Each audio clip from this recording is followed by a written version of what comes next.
वो कुछ technical problem से वीडियो एंड हो गया था। चलो स्टार्ट करते हैं अब, जो भी आ गए ऑनलाइन। 1 मिनट का वॉइस प्रॉब्लम रहेगा, उसके बाद नहीं रहेगा, तो आप थोड़ा सा 1-2 मिनट वेट कीजिए वॉइस रिकॉर्डिंग का, फिर नहीं होगा।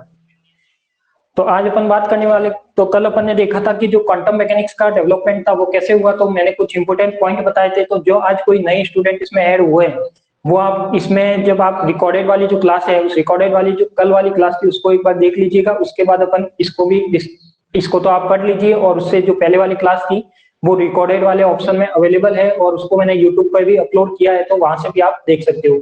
कुछ क्लासेज है जो ओनली डेमो क्लासेज की क्लासेज है, वो यूट्यूब पे अवेलेबल होगी, बाकी सभी क्लास यूट्यूब पर अवेलेबल नहीं होगी।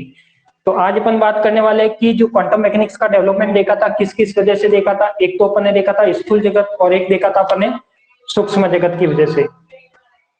किसमें देखा था अपन ने? स्थूल जगत और सूक्ष्म जगत की वजह से। अब अपन देखने वाले हैं कि अपने पास जो अनिश्चितता का सिद्धांत है, इसकी कुछ एप्लीकेशन भी आएगी। अनिश्चितता का सिद्धांत की जरूरत हमको क्यों पड़ी, ये भी देखना है। कब आया अनिश्चितता का सिद्धांत, इस सिद्धांत में होता क्या है, ये सारे पॉइंट अपन को कवर करने हैं। तो मैं जो अपनी कल वाली क्लास थी उसको 2 मिनट में आपके सामने एक बार एक्सप्लेन कर देता हूँ कि जो अपने क्वांटम मैकेनिक्स का जो डेवलपमेंट हुआ था वो कहाँ से हुआ था। यदि हम क्लासिकल फिजिक्स की बात करते हैं, क्लासिकल मैकेनिक्स की बात करते हैं, तो क्लासिकल फिजिक्स में क्या होता था, अपने पास कोई स्थूल जगत यानी अपने पास कोई बड़े बड़े पार्टिकल होते थे। उन बड़े बड़े पार्टिकल की क्या करते थे अपन, एक्सप्लेन करने के लिए यदि अपन को कुछ टर्म है, जैसे अपने पास क्लासिकल फिजिक्स की बात की थी, यदि मैंने बात की थी किसकी, क्लासिकल फिजिक्स की, देखना आप अच्छे से। क्लासिकल फिजिक्स जिसे बोलते हैं अपन चिट सम्मत भौतिकी, यदि इसमें बात की थी कि मुझे क्या आ जाए, कोई पार्टिकल है। अब ये किसके लिए बात करता है, आपको ध्यान होगा कि ये बात करता है किसके लिए, स्थूल के लिए, यानी बात करता है ये किसके लिए, मैक्रो के लिए। जो मैक्रो स्टेट में होता है, यानी मैंने बताया था कल की जो भी पदार्थ होता है माइक्रो और मैक्रो में होता है, तो माइक्रो के लिए तो क्वांटम का अंतर्गत आ जाता है, और जो मैक्रो में होता है तो वो किस में आ जाता है, क्लासिकल में आ जाता है।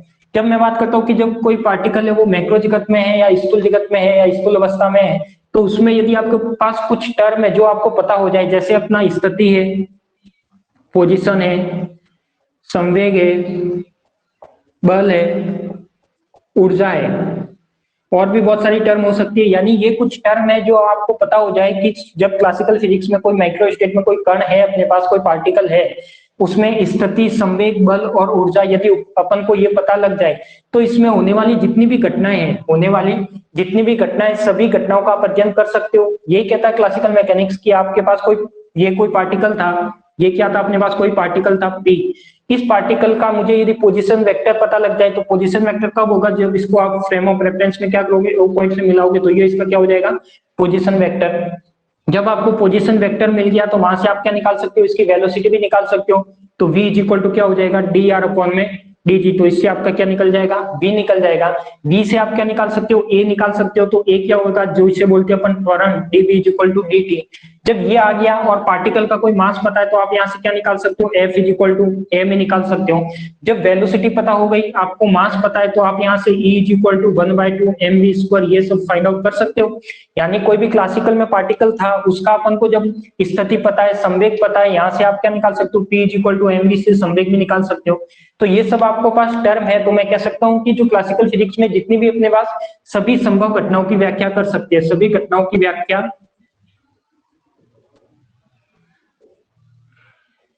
सभी घटनाओं की व्याख्या हम क्या कर सकते हैं, इसमें आसानी से कर सकते हैं। और ये तो किस में बताता है, ये तो बताता अपन को क्लासिकल फिजिक्स में या क्लासिकल मैकेनिक्स में। तो ये कल भी मैंने बताया था कि स्थूल और सूक्ष्म का, तो उसी का पॉइंट है, एक बेसिक चीज आ रही है वहां पे, ये ध्यान रखना। तो यहाँ पे आप क्या कर सकते हो कि जब क्लासिकल फिजिक्स की बात की, इसमें कौन सी आ गई आपकी, मैक्रो स्टेट की बात आ गई। तो मैक्रो स्टेट में स्थिति, संवेग, बल, ऊर्जा, यदि ये टर्म आ जाती है आपके पास, तो इसमें आप क्या कर सकते हो, सभी घटनाओं की व्याख्या कर सकते हो। और ये आपका कोई पार्टिकल था, यदि मेरे पास पोजीशन वेक्टर आर आ जाए, तो आप आर से बी निकाल सकते हो, बी से ए निकाल सकते हो, ए से एफ निकाल सकते हो, एफ से ई निकाल सकते हो, पी निकाल सकते हो। तो ये जितनी भी बात होती है, ये सब किसमें होती है, अपने पास क्लासिकल मैकेनिक्स या क्लासिकल फिजिक्स में। उसके बाद मैंने क्लासिकल के 3 पार्ट बताए थे आपको। कौन कौन से पार्ट बताए थे, एक तो बताया था मैंने थर्मोडायनेमिक्स, एक तो बताया था क्लासिकल मैकेनिक्स, जो उसमें आपके पास कणों की गति, निकाय की गति, उसका अध्ययन किया जाता है। सेकंड बताया था मैंने उष्मागतिकी एवं सांख्यिकी, जिसमें उष्मागतिक चर पीवीटी, जो दाब आयतन है, कार्नोट इंजन है, जो उसका अध्ययन किया जाता है स्टैटिक्स में। और थर्ड बताया था मैंने विद्युत चुंबकत्व, जिसमें विद्युत क्षेत्र, चुंबकीय क्षेत्र, उससे रिलेटेड मैक्सवेल समीकरण, उसका अध्ययन किया जाता है। तो इसके बाद बात करता हूँ कि यदि क्लासिकल फिजिक्स में एक और पॉइंट आता है कि ये जो क्लासिकल फिजिक्स कहती है ये किस तरीके का रिजल्ट निकालती है, किस तरीके का रिजल्ट निकालती है। कई बार एंट्रेंस में क्वेश्चन पूछा जा चुका है पहले कि ये जो होती है वो पूर्णतः निर्धारणात्मक,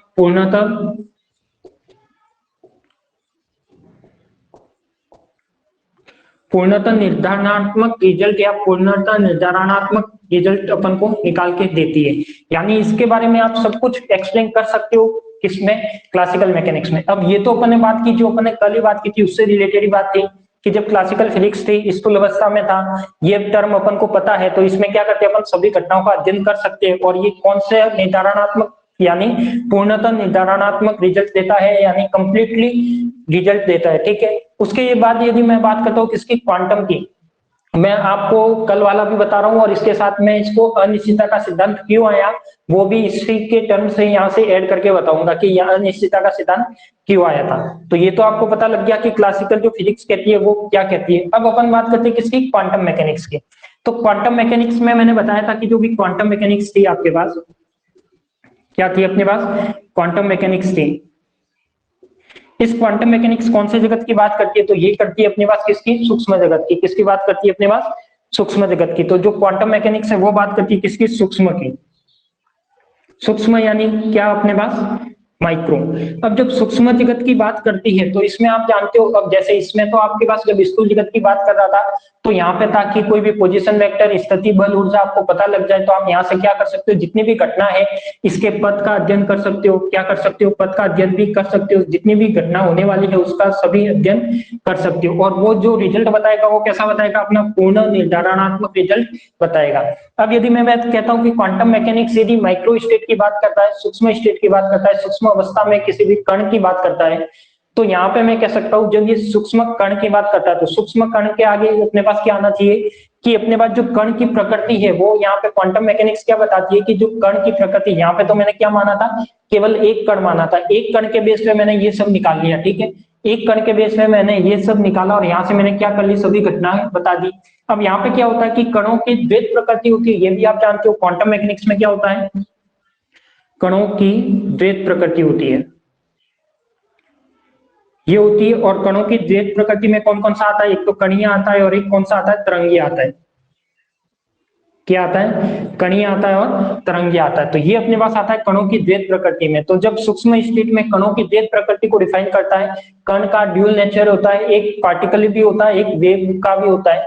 तो इसमें मैं कह सकता हूँ कि ये जब बताएगा अपने पास, तो इसमें क्या बताएगा कि कण की द्वैत प्रकृति को अपन किससे व्यक्त करते हैं। अब यहाँ पे तो क्या था कि जो भी कण था इससे मैंने सब कुछ निकाल के सब कुछ फाइंड आउट कर दिया और सभी घटनाओं की व्याख्या कर ली। बट यहाँ पे क्या होगा अपने पास कि जब कणों की द्वैत प्रकृति आएगी, कणीय और तरंगीय, तो यहाँ पे इसको मैं शो करूंगा या इसको व्यक्त करूंगा किससे, तरंग फलन से। किससे व्यक्त करूंगा, तरंग फलन से। अब मैं कहता हूं कि यहाँ पे जब इन दोनों में यदि डिफरेंस देखे तो देखो, तरंग फलन कभी भी फिक्स होता है क्या, तरंग फलन का कभी भी एक मान नहीं होता, तरंग फलन का कभी भी एक मान नहीं होता। यदि आपने सेकेंड ईयर में थर्मोडायनेमिक्स में पढ़ा होगा कि जो तरंग फलन की कुछ प्रॉपर्टी पढ़ी होगी कि जो तरंग फलन होता है वो परिमित होना चाहिए, वो कभी भी एकल मानी नहीं होता, ये भी आपने पढ़ा है। तो तरंग फलन का कभी भी एक मान नहीं होता, इसका मतलब ये क्या, स्थानिक मान नहीं होता। क्या नहीं होता, इसका स्थानिक मान नहीं होता। तो मैं कह सकता हूं कि जब इसका स्थानिक मान नहीं होता तो फिर अपन क्या करें कि जो तरंग फलन है वो तो कैसा है, संपूर्ण आकाश में फैला हुआ है। इसको आप ऐसे मानोगे, जैसे यहाँ पे तो मैंने फ्रेम ऑफ रेफरेंस को कंसीडर करके कर लिया कि ये सब बता दिया। अब यहाँ पे अब इसको क्या कर रहे हैं, जब कोई कण मानोगे, कण की प्रकृति कैसे मान ली, ड्यूल नेचर मान ली, द्वैत प्रकृति मान ली, कणीय भी माना और तरंगीय भी माना। जब कणीय भी माना और तरंगीय भी माना, इसका मतलब यहाँ पे क्या आ जाएगा अपने पास, जो तरंग फलन है इसको, जो भी कण की प्रकृति को मैं शो करूंगा किससे, तरंग फलन। और तरंग फलन आपने पढ़ा भी होगा, किससे डिनोट करते हैं अपन, साई से। इससे ही करते हैं अपन, साई से तरंग फलन डिनोट करते हैं। तो यहाँ पे मैं कह सकता हूँ कि जो तरंग फलन है, क्या है आपके पास, तरंग फलन है यानी वेव फंक्शन है, वो क्या है, संपूर्ण आकाश में फैला हुआ है। क्या है अपने पास, संपूर्ण आकाश में फैला हुआ है। इसलिए अपन कह सकते हैं कि इसकी एक फिक्स वैल्यू अपन नहीं बता सकते। तो ये क्या अपने पास, संपूर्ण आकाश में फैला हुआ है, संपूर्ण आकाश में फैला हुआ है। तो मैं कह सकता हूं कि इसकी आप एक वैल्यू नहीं बता सकते। और जब मैं कहता हूं कि जब तरंग फलन संपूर्ण आकाश में फैला हुआ, इसका मतलब मैं कह सकता हूं कि तरंग फलन कहां पे आएगा, जहां पर सूक्ष्म स्टेट की बात होगी, जहां पर पार्टिकल कैसे होंगे, सूक्ष्म अवस्था में होंगे। तो मैं कह सकता हूं कि जो सूक्ष्म कण है, क्या है आपके पास कोई सूक्ष्म कण है, वो भी कैसे होंगे अपने पास, संपूर्ण आकाश में फैले होंगे। वो भी कैसे होंगे पास, संपूर्ण आकाश में फैले हुए होंगे। तो ये वाला जो कंसेप्ट है, तो इसको समझाने के लिए जो आया था वो आया था अपने पास फिर क्या, हाइजेनबर्ग का अनिश्चितता का सिद्धांत। तो यहाँ पे ये सब प्रोसेस हुआ अपने पास पहले, ये क्लासिकल मैकेनिक्स का प्रोसेस हुआ, तो ये अपन पहले से कर सकते थे। क्वांटम मैकेनिक्स का प्रोसेस हुआ जिसमें सूक्ष्म जगत की बात करता है, माइक्रो स्टेट की बात करता है, तो इसमें कणों की भेद प्रकृति आती है। कणों की भेद प्रकृति में दो तरह की प्रकृति आती है, कणीय भी आती है और एक तरंगीय भी आती है। जब दोनों प्रकृति आती है तो यहाँ पे कण को किससे व्यक्त करते हैं, तरंग फलन से। जैसे यहाँ पे कण को किससे व्यक्त करते थे, उसके पोजीशन वेक्टर से। यहाँ पे क्या आ जाता अपना तरंग फलन। तो पोजीशन वेक्टर की तो फिक्स एक वैल्यू रहती है। पोजीशन वेक्टर क्या बताता है अपन को, कि वो पार्टिकल कहाँ पे स्थित है, उसकी पोजीशन बताता है। यानी आर वेक्टर क्या बताता है, कोई भी पार्टिकल की पोजीशन बताता है कि पार्टिकल एक्स से कितनी दूरी पर है, वाई से कितनी दूरी पर हो, जेड से कितनी दूरी पर है। बट मैं बात कर रहा हूँ किसकी, क्वांटम मैकेनिक्स की। तो क्वांटम मैकेनिक्स में जो कणों की भेद प्रकृति होती है वो कैसी होती है, कणीय भी होती है और तरंगीय भी होती है। तो मैं यहाँ पे इसको किससे डिनोट करता हूँ, तरंग फलन से। और तरंग फलन कभी भी एकल मानी नहीं होता, उसकी वैल्यू क्या होती है, अलग अलग जगह पर अलग अलग रहती है। तो मैं कह सकता हूँ कि जो तरंग फलन है वो क्या रहता है, एक संपूर्ण आकाश में फैला हुआ रहता है। और जो सूक्ष्म कण है, तो जब तरंग फलन संपूर्ण आकाश में फैला हुआ है, यानी हर जगह उसकी वैल्यू क्या है, अलग अलग है, तो अपने पास जो सूक्ष्म कण है वो भी क्या होगा, संपूर्ण आकाश में फैला हुआ होगा। अब यदि मैं बात करूं कि इसका जैसे रिजल्ट पूर्णतः निर्धारणात्मक विज्ञान को शो करता है, वैसे इसका जो रिजल्ट है, क्वांटम मैकेनिक्स का जो रिजल्ट है, वो किसको शो कर रहा होगा, बताओ जल्दी से मुझे कमेंट करके बताओ। कि जब क्लासिकल मैकेनिक्स का रिजल्ट है वो पूर्णतः निर्धारणात्मक यानी कंप्लीटली रिजल्ट शो करता है, कंप्लीटली डेमोन्स्ट्रेट साइंस का रिजल्ट शो करता है, तो जो क्वांटम मैकेनिक्स का रिजल्ट है वो किसे शो करता होगा, एक बार मुझे जल्दी से कमेंट करके बताओ, फिर मैं आपको बता दूं।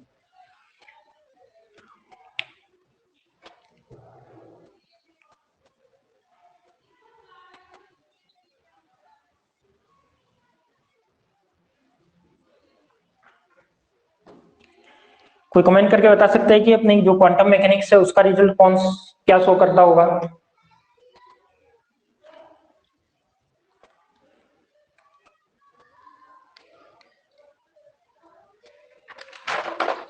कमेंट का ऑप्शन है आपके पास।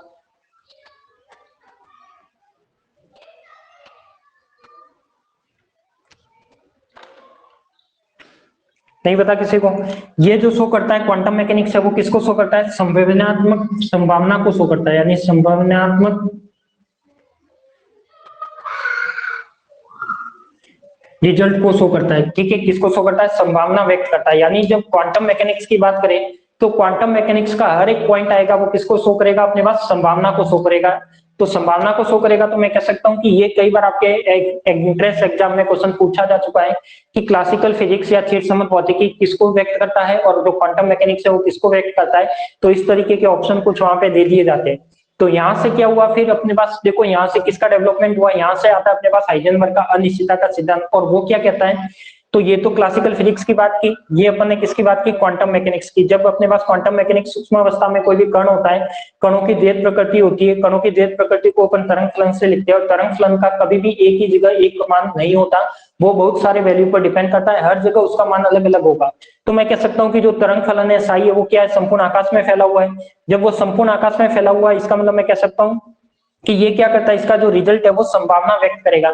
यानी संभावना का मतलब क्या है कि जैसे उसकी प्रोबेबिलिटी में निकालो तो एक पॉइंट पर प्रोबेबिलिटी कुछ अलग आएगी, दूसरे पॉइंट पर प्रोबेबिलिटी कुछ अलग आएगी और तीसरे पॉइंट पर प्रोबेबिलिटी या प्रायिकता कुछ अलग आएगी। तो इस तरीके से मैं कह सकता हूं कि ये इसका क्या है, बेसिक कंसेप्ट है किसका, अनिश्चितता का सिद्धांत का। तो अब यहाँ पे क्या हुआ कि क्वांटम मैकेनिक्स में जब ये वाली चीज देखी गई, यहाँ पे तरंग फलन की बात की गई, तो फिर यहाँ पे एक नया डेवलपमेंट होता है जहां पर 1927 में आते हैं हाइजेनबर्ग।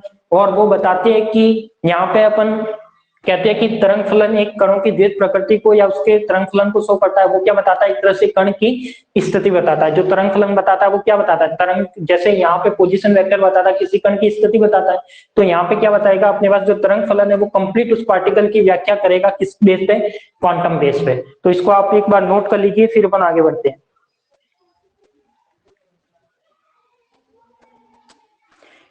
इसको एक बार आप नोट कर लीजिए। अब देखो थ्योरी में भी आपको यही लिखना है, मैंने पॉइंट टू पॉइंट इसलिए लिखा है कि आपको जल्दी से याद हो जाए। देखो पॉइंट टू पॉइंट करोगे तो जल्दी से याद होगा, क्योंकि थ्योरेटिकल कंसेप्ट है तो वो तो आपको पॉइंट टू पॉइंट ही याद रखने हैं। बाकी थ्योरी भी आपको लिखी हुई चाहिए तो वो अपने नोट्स में मिल जाएगी, कंप्लीट थ्योरी लिखी हुई है। तो आपको यहाँ पे जो मैं पॉइंट टू पॉइंट लिखा रहा हूँ, यहाँ आपके बहुत इस जो बीएससी वाली एग्जाम है उसमें भी काम आएगा, प्लस आगे जो कुछ आगे जाके कॉम्पिटिशन लेवल की एग्जाम दोगे उसमें भी आपका एक एक पॉइंट क्लियर होगा।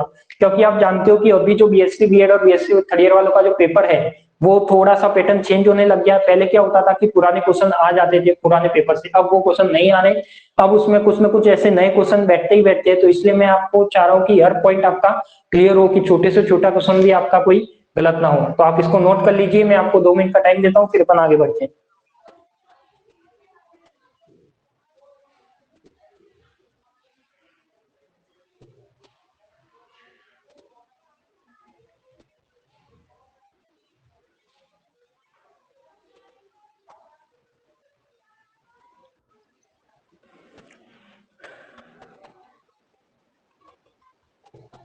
एक बार नोट करके मुझे वापस चैट बॉक्स में मैसेज करके बता भी देना कोई भी कि हाँ हमने लिख लिया, तो आगे बढ़ूंगा।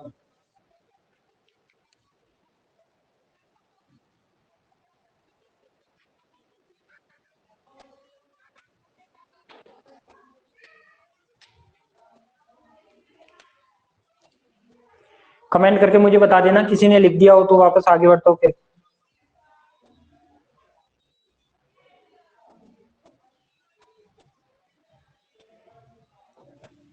देखो मैं कमेंट सभी के देख सकता हूँ, मेरे पास एक्स्ट्रा फोन है तो उसमें मैं कमेंट सबके देख रहा हूँ। लिखने के बाद मुझे एक बार कमेंट करके बता दो।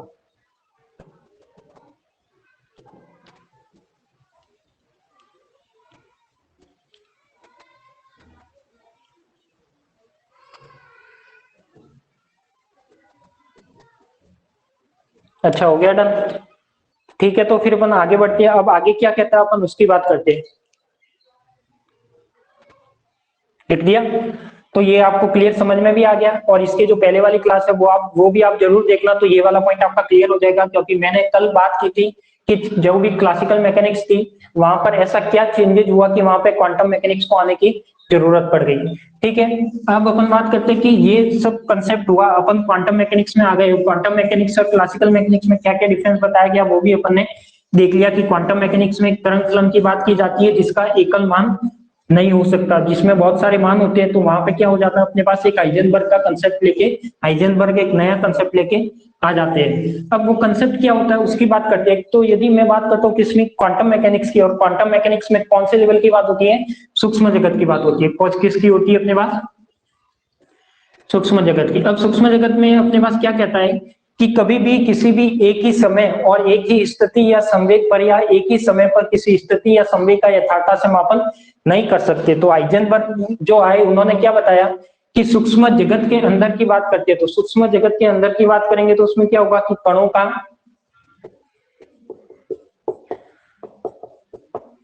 का एक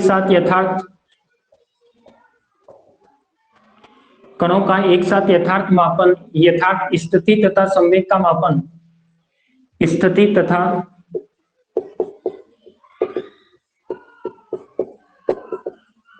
संवेग का मापन संभव नहीं है। कणों का एक साथ यथार्थ स्थिति तथा संवेग का मापन एक ही समय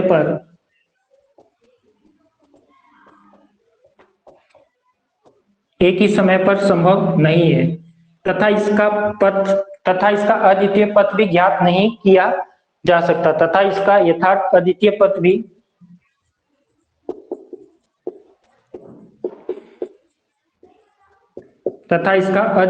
भी ज्ञात नहीं किया जा सकता। ठीक है,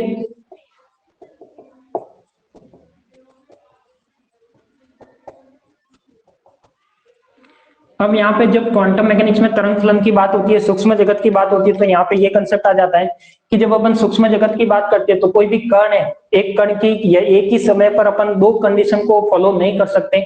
यानी मैं कह सकता हूँ कि यहाँ पे अद्वितीय पद, जैसे अपन ने पढ़ा कि क्लासिकल मैकेनिक्स में क्या है, कोई पार्टिकल था, उसका संवेग, बल, ऊर्जा, मोमेंटम, ये यदि आपको पता है तो आप क्या निकाल सकते हो, उसकी कंप्लीट जानकारी ले सकते हो।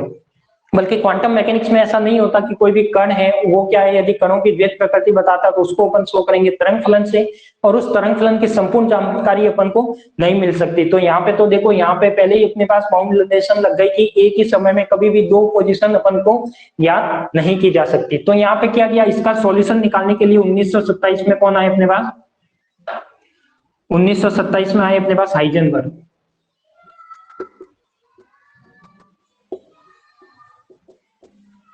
कौन आया अपने पास, हाइजेनबर्ग। और फिर हाइजेनबर्ग ने क्या बताया, उसकी बात करेंगे कि हाइजेनबर्ग ने क्या बताया। तो अब यहाँ पे तो देखो 1927 में आए थे हाइजेनबर्ग, और कौन सा सिद्धांत लेकर आए, ये आए इन्होंने एक अनिश्चितता का सिद्धांत।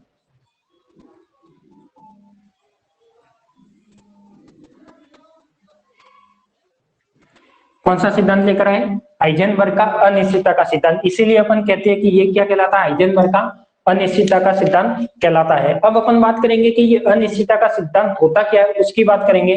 तो एक बार ये तो आप देख लो कि सूक्ष्म जगत में कोई भी कणों की एक ही स्थिति पर उसकी स्थिति, संवेग या फिर ऊर्जा और समय, या फिर अपन एंगुलर मोमेंटम की बात करें या कोणीय विस्थापन की बात करें, तो उनका एक ही समय में कभी भी मान एक जगह पॉसिबल नहीं होता निकालना, उसका पथ भी ज्ञात नहीं किया जा सकता। तो इसका सॉल्यूशन जो था, इसका सॉल्यूशन निकालने के लिए क्या है अपने पास, हाइजेनबर्ग आए 1927 में। अब वो हाइजेनबर्ग का सिद्धांत क्या कहता है उसकी बात करेंगे। तो ये यदि लिखना हो तो लिखिए, नहीं तो अपन हाइजेनबर्ग के सिद्धांत की बात करते हैं।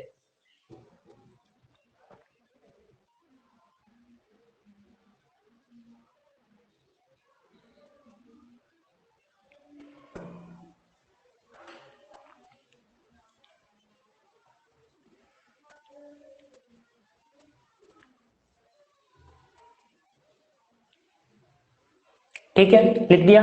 इसकी मैं एक और डेफिनेशन आपको लिखा देता हूँ हाइजेनबर्ग के अनिश्चितता के सिद्धांत की। तो यहाँ पे अपन बात करेंगे किसके, हाइजेनबर्ग के अनिश्चितता के सिद्धांत की।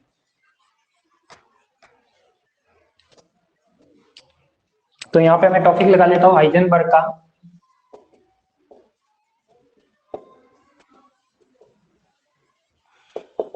अब ये कहता क्या है, ये टॉपिक है अपना क्या, हाइजेनबर्ग का अनिश्चितता का सिद्धांत। और ये कहता क्या अपने पास कि जब भी कोई सूक्ष्म जगत में किसी भी एक ही समय पर, यानी सूक्ष्म जगत में किसकी बात करता है, सूक्ष्म जगत में, लिखना हो तो लिख लूं, मैं आपको बोल भी रहा हूं साथ में, सूक्ष्म जगत में एक ही समय पर कण की यथार्थ स्थिति,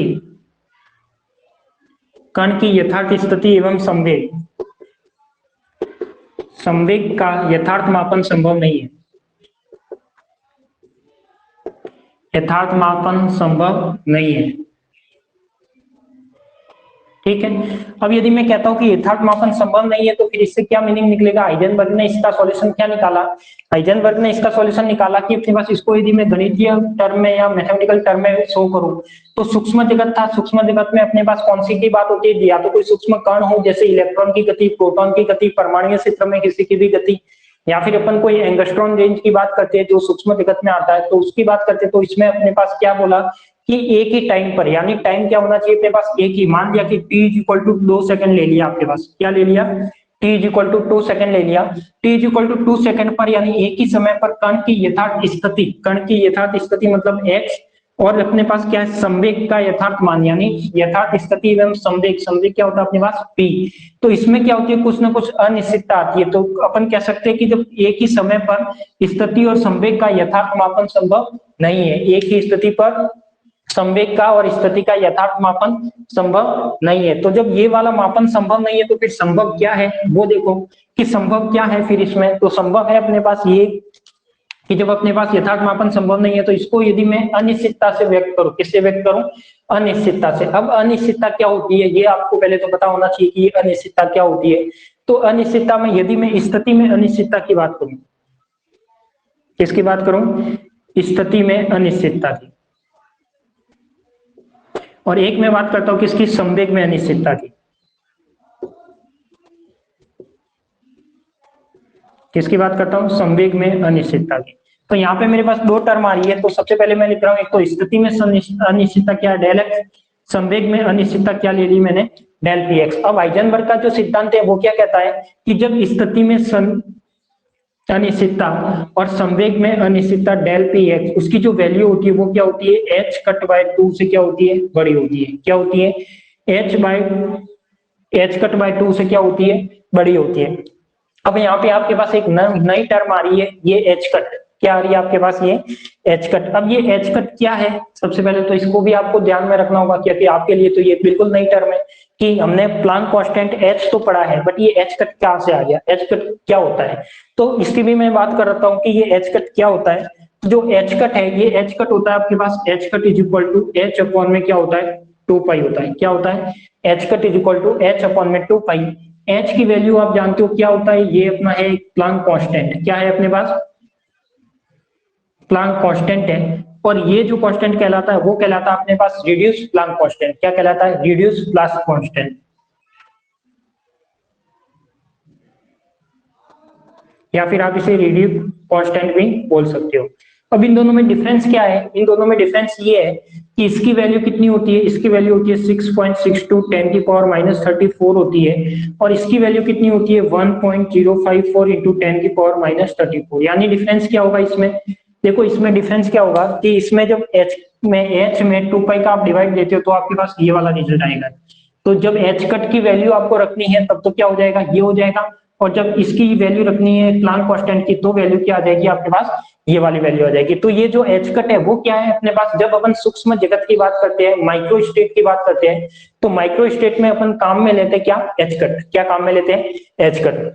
तो क्वांटम मैकेनिक्स में आपका जो चलेगा वो ऑलमोस्ट यहाँ पे यूज आएगा, वो क्या आएगा, एच कट ही आएगा।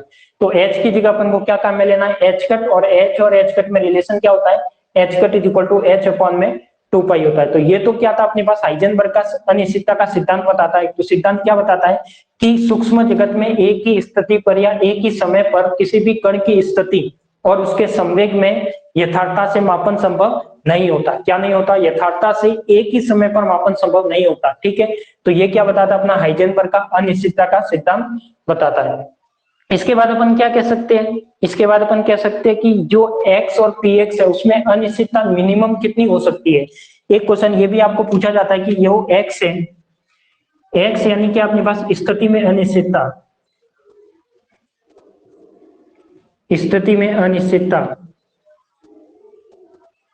तथा संवेग में अनिश्चितता,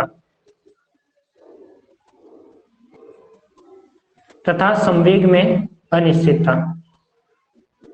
जब स्थिति में अनिश्चितता और संवेग में अनिश्चितता की जो न्यूनतम मान होता है वो किसके इक्वल होता है, इसका जो न्यूनतम मान होगा या मिनिमम वैल्यू होगी, न्यूनतम मान किसके इक्वल होगा अपने पास, एच कट बाय 2 के। देखो यहाँ पे या तो क्या कहता है, हाइजेनबर्ग का सिद्धांत क्या कहता है कि जो संवेग और संवेग में अनिश्चितता, संवेग में अनिश्चितता डेल पी एक्स, स्थिति में अनिश्चितता डेल एक्स, यदि इन दोनों का मैं गुणनफल करूं या डॉट प्रोडक्ट करूं या गुणनफल करूं, तो उसका जो मान है हमेशा क्या आता है, एच कट बाय 2 से या तो बड़ा आता है या फिर क्या आता है, इक्वल आता है। तो मैं यहाँ पे क्या कह सकता हूँ कि स्थिति में अनिश्चितता और संवेग में अनिश्चितता यानी uncertainty of position, uncertainty of momentum, इसकी जो मिनिमम वैल्यू होगी वो किसके इक्वल होगी, हमेशा एच कट बाय 2 के इक्वल होगी। यानी एच कट बाय 2 यानी अपन कह सकते हैं कि इसका न्यूनतम मान क्या हो जाएगा, del x del P x is equal to क्या हो जाएगा अपने पास, एच कट बाय 2। ये इसका एकदम न्यूनतम वैल्यू होगी। क्या होगी इसकी, न्यूनतम वैल्यू होगी। तो ये अपन ना क्या था, हाइजेनबर्ग का अनिश्चितता का सिद्धांत।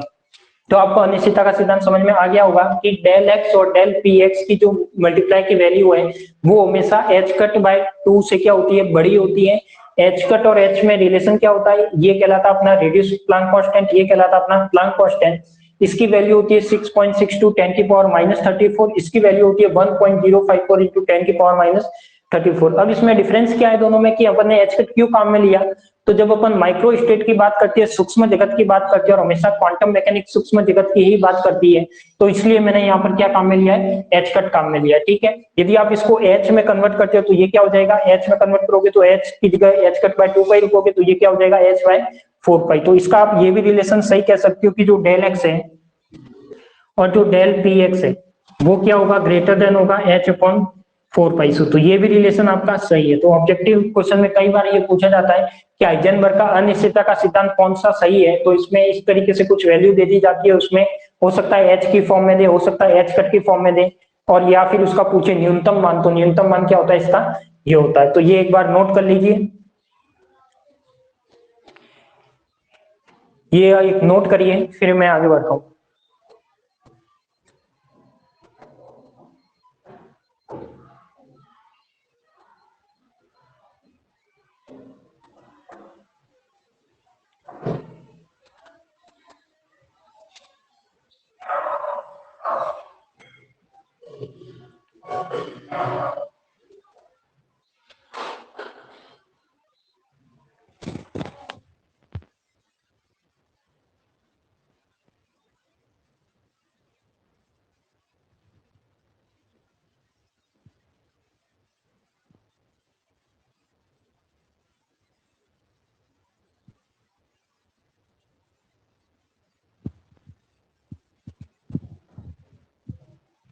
लिखने के बाद एक बार मुझे कमेंट करके भी बता देना।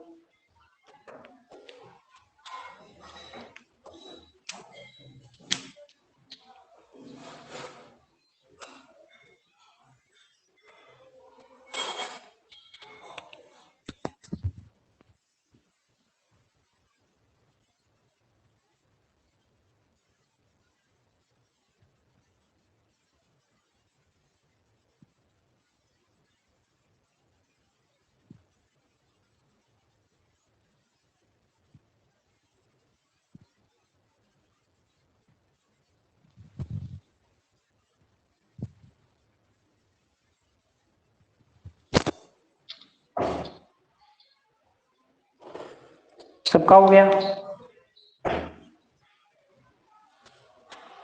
अब यहाँ पे मैं एक और पॉइंट की बात करूंगा जो कई बार क्वेश्चन बन जाता है कि इसमें जो हाइजेनबर्ग के सिद्धांत का जो पालन करते हैं वे कौन से क्षर कहलाते हैं, तो वो भी मैं आपको एक कंसेप्ट क्लियर कर देता हूँ। तो ये तो आपको क्लियर हो गया होगा कि हाइजेनबर्ग का अनिश्चितता का सिद्धांत क्या होता है, अनसर्टेनिटी प्रिंसिपल क्या होता है। अब मैं बात करता हूँ कि इसमें एक पॉइंट और है, उसको भी नोट कर लीजिए।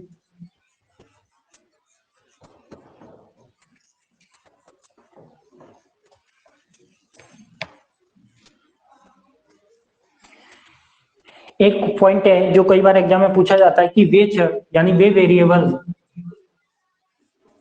वे चर जो क्या करते हैं अपने पास हाइजेनबर्ग के अनिश्चितता के सिद्धांत का पालन करते हैं, क्या करते हैं,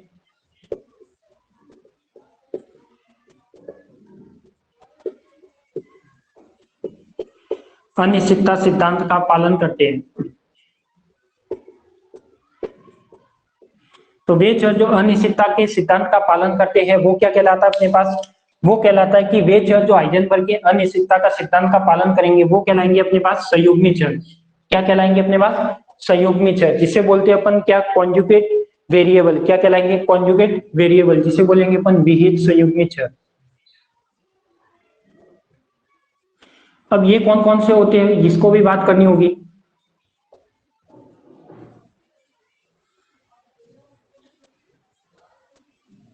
कॉन्जुगेट वेरिएबल कहलाते हैं। अब इसमें कौन कौन से आते हैं, तो इसमें फर्स्ट तो आता है अपने पास स्थिति और संवेग। फर्स्ट कौन सा आता है इसमें, स्थिति और संवेग। सेकंड कौन सा आता है अपने पास, सेकंड आता है अपने पास, ये आ गया स्थिति तथा संवेग। सेकंड आएगा अपने पास क्या, ऊर्जा तथा समय, ऊर्जा तथा समय, energy and time, position and momentum, energy and time. Third आ जाएगा अपने पास क्या, कोणीय विस्थापन या एंगुलर कोणीय संवेग, एंगुलर मोमेंटम तथा एंगुलर डिस्प्लेसमेंट, कोणीय विस्थापन।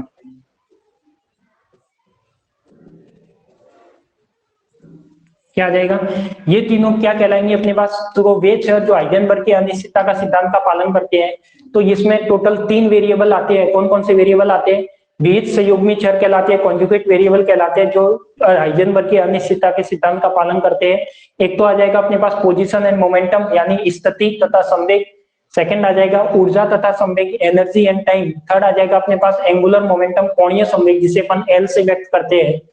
और कोणीय विस्थापन जिसे अपन थीटा से व्यक्त करते हैं यानी एंगुलर डिस्प्लेसमेंट। तो ये नोट करिए, फिर अपन एक एक पॉइंट की बात करते हैं कि ये तीनों पॉइंट क्या क्या कहते हैं अलग अलग। तो ये क्या कहलाते हैं अपने पास कि वे चर जो हाइजेनबर्ग की अनिश्चितता का सिद्धांत का पालन करेंगे कौन से कहलाएंगे, विहित संयुग्मी चर कहलाएंगे। ये चर होंगे कौन कौन से, ये तीनों चर होंगे आपके पास कौन से, कॉन्जुगेट वेरिएबल।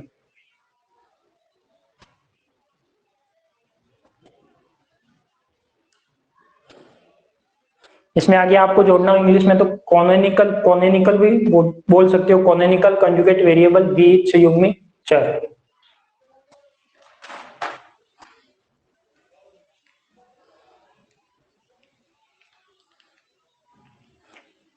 ठीक है, अब मैं बात करूंगा किसकी, अनिश्चितता सिद्धांत के जो विभिन्न रूप है कि कौन कौन से रूप है, इन तीनों के रूप में बात करनी है अपने पास।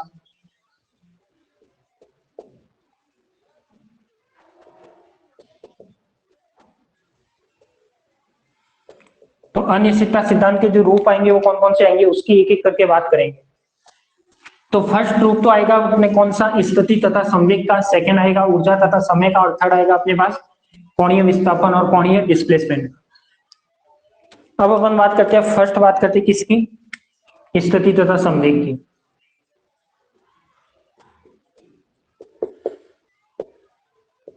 अब इसमें आपको ध्यान क्या क्या रखना है स्थिति तथा संवेग में, तो देखो स्थिति तथा संवेग की बात करोगे तो सबसे पहले तो क्या आता है इसमें, del x del P x is equal to greater than होना चाहिए अपने पास एच कट बाय 2, या फिर आप इसको ऐसे भी लिख सकते हो del Y del P Y greater than H cut by 2, या फिर आप लिख सकते हो del Z del P Z और greater than H cut by 2। यहाँ पे डेल एक्स क्या है, स्थिति में अनिश्चितता है, अनसर्टेनिटी ऑफ पोजिशन।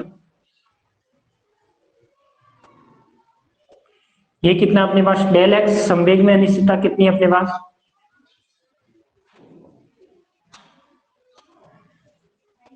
संवेग में अनिश्चितता है अपने पास डेल पी एक्स।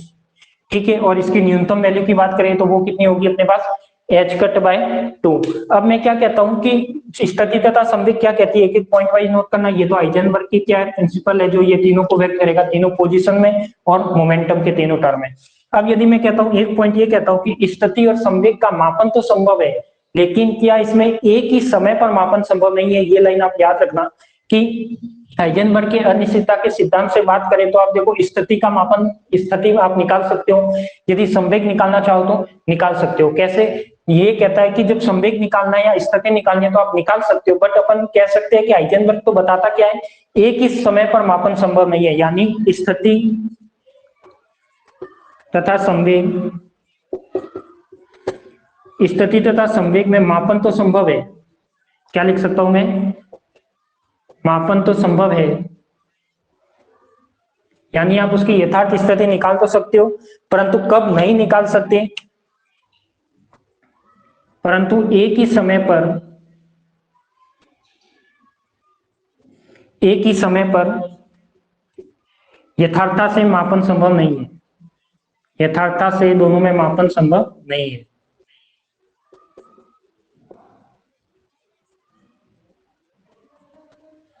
ठीक है, तो ये क्या हो जाएगा अपने पास, एक पॉइंट आपको ध्यान रखना है कि जो अनिश्चितता का सिद्धांत है उससे आप एक्स निकालना हो तो निकाल सकते हो, पी निकालना हो तो निकाल सकते हो, बट एक ही समय में दोनों को फाइंड आउट नहीं कर सकते। एक तो कैसे निकलेगा, एक एक तो आप निकाल सकते हो, यदि डेल एक्स निकालना है तो डेल पी को नीचे भेज दो, यदि डेल पी निकालना है तो डेल एक्स को नीचे भेज दो। इस तरीके से एक क्वांटिटी तो आप निकाल सकते हो, पर दोनों को एक ही टाइम में निकालने का पॉसिबल नहीं है। तो ये अपन कह सकते हैं कि स्थिति तथा संवेग में मापन तो संभव है, परंतु एक ही समय पर यथार्थता से मापन संभव नहीं है, या एक ही समय पर दोनों का, ऐसे भी लिख लो, एक ही समय पर दोनों का यथार्थता से मापन संभव नहीं है। एक पॉइंट आपको क्या ध्यान रखना है कि मैं कहता हूं कि यदि मैं डेल एक्स यानी स्थिति की अनिश्चितता में क्या करूं, कमी लाऊं, क्या लाऊं, स्थिति की अनिश्चितता में कमी लाऊं, यानी मैं कह सकता हूं कि डेल एक्स को मैं क्या करूं, कम करो, यानी स्थिति की अनिश्चितता में कमी करूं, तो जो डेल पी एक्स है वो क्या होगा, बढ़ेगा, वो क्या होगा, बढ़ेगा। अब ये कैसे बढ़ेगा, ये बढ़ेगा ऐसे कि जब मैं क्या करता हूं, यदि मैं डेल पी एक्स की बात करता हूं तो डेल पी एक्स क्या होता है अपने पास एच कट बाय 2, और यहाँ पे क्या आ जाएगा अपने पास डेल एक्स। जब मैं क्या किया, डेल एक्स की वैल्यू कम की, क्या की, डेल एक्स की वैल्यू कम की, यानी देखो यहाँ पे डेल एक्स और डेल पी एक्स में रिलेशन कैसा हो गया, इनवर्सली प्रोपोर्शनल, यानी क्या हो गया, व्युत्क्रमानुपाती की टर्म में तो एक बढ़ेगा और एक घटेगा। यदि समानुपाती होता तब तो क्या होता, एक बढ़ता और एक, यदि वो बढ़ता तो वो भी बढ़ता, यदि वो घटता तो वो भी घटता, बट ये कैसा आ रहा है, इनवर्सली प्रोपोर्शनल में आ रहा है। तो मैं कह सकता हूं कि जब डेल एक्स क्या हो जाए, कम हो जाए, तो डेल एक्स पी एक्स क्या होगा, बढ़ेगा।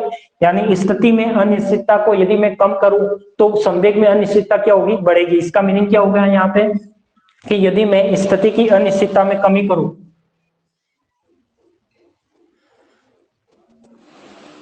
स्थिति की अनिश्चितता कम करूं, कम करने पर संवेग की अनिश्चितता बढ़ेगी।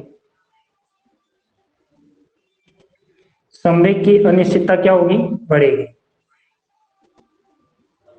ठीक है, तो ये आप कर सकते हो। तो स्थिति में अनिश्चितता ये होगी और संवेग में अनिश्चितता ये होगी।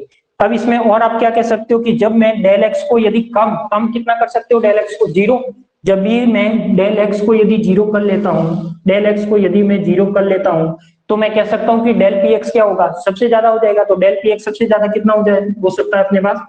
डेल पी एक्स कितना हो सकता है अपने पास? इनफाइनाइट। तो मैं इसकी न्यूनतम और मैक्सिमम वैल्यू लिख सकता हूँ कि जब मैं स्थिति में अनिश्चितता कम करता हूँ, कम करके कितनी कम कर सकता हूँ? जीरो कर सकता हूँ। तो संवेग में अनिश्चितता बढ़ के कितनी बढ़ जाएगी? इनफाइनाइट हो जाएगी। ठीक है, अब मैं एक और बात करता हूँ इसमें कि ये तो हो गया अपने पास कौन सा, ये पॉइंट। अब तो ये जो स्थिति तथा संवेग है, इसमें आपको ये पॉइंट टोटल ध्यान रखने हैं कि स्थिति तथा संवेग में, जो स्थिति में अनिश्चितता, संवेग में अनिश्चितता का मान h कट बाय 2 से ग्रेटर देन बड़ा होता है, h कट बाय 2 से बड़ा होता है, या फिर क्या होता है? इक्वल होता है। यदि न्यूनतम वैल्यू की बात करता है तो h कट बाय 2 के इक्वल होगा। ये तीनों आप फॉर्मूले ध्यान रख सकते हो। इसके बाद मैं कहता हूं कि स्थिति और संवेग में यथार्थता से मापन संभव है, परंतु एक ही समय पर दोनों का एक साथ मापन संभव नहीं है। यानी एक ही समय पर आप डेल एक्स और पी एक्स एक साथ नहीं निकाल सकते। आप या तो डेल एक्स निकाल सकते हो या क्या निकाल सकते हो? डेल पी एक्स निकाल सकते हो। तो दोनों का एक साथ मापन संभव नहीं है। तो ये आप नोट कर लिए। तो ये अपनी जो फर्स्ट टर्म थी वो क्या थी अपने पास? स्थिति तथा संवेग वाली टर्म, यानी पोजिशन एंड मोमेंटम की।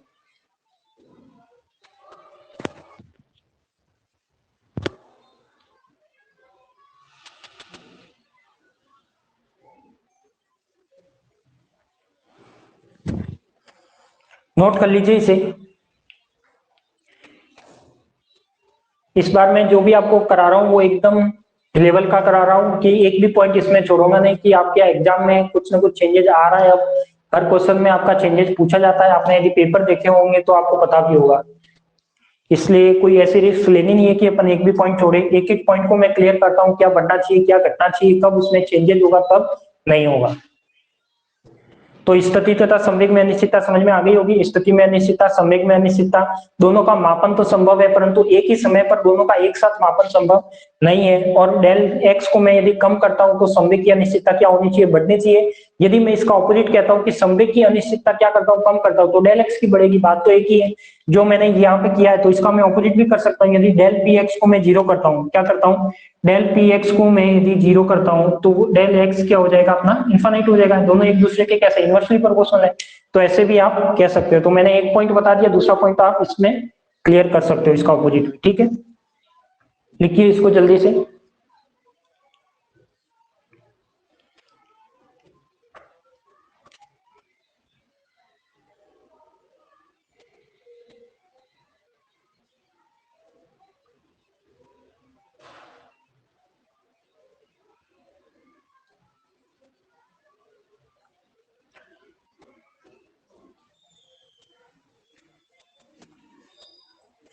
एक बार मुझे कमेंट करके बता भी देना कि समझ में आ रहा है या नहीं आ रहा।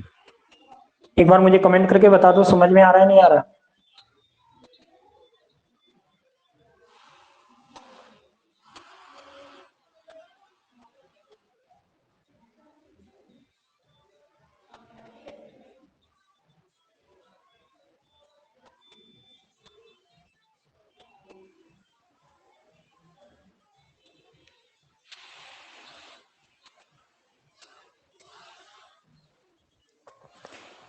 पी एक्स इन्फानाइट होगा या मैक्सिमम होगा? देखो इन्फानाइट या मैक्सिमम कैसे होगा? यहाँ पे जब मैं डेल एक्स यदि जीरो हो जाता है तो पी एक्स इन्फानाइट होगा। यदि डेल एक्स की कुछ वैल्यू रहती है तो पी एक्स होगा क्या? बड़ा, बट मैक्सिमम नहीं होगा। तो जब डेल एक्स न्यूनतम होगा, यानी मैं यहाँ पे कह सकता हूँ कि जब डेल एक्स यहाँ पे क्या है आपका, ये यदि मिनिमम वैल्यू देता है तो डेल पी एक्स आपको क्या देगा? मैक्सिमम देगा। क्या देगा? मैक्सिमम देगा। तो इस केस में ये मिनिमम मैक्सिमा हो सकता है, बाकी नहीं होगा।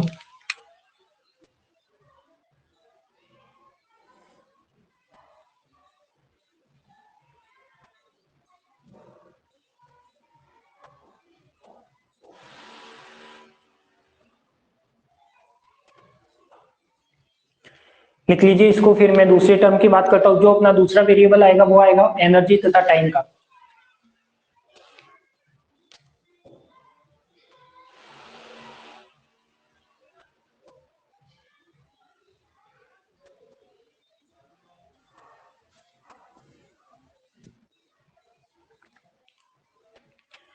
एक एक पॉइंट आपको कवर अप किया है जो भी है।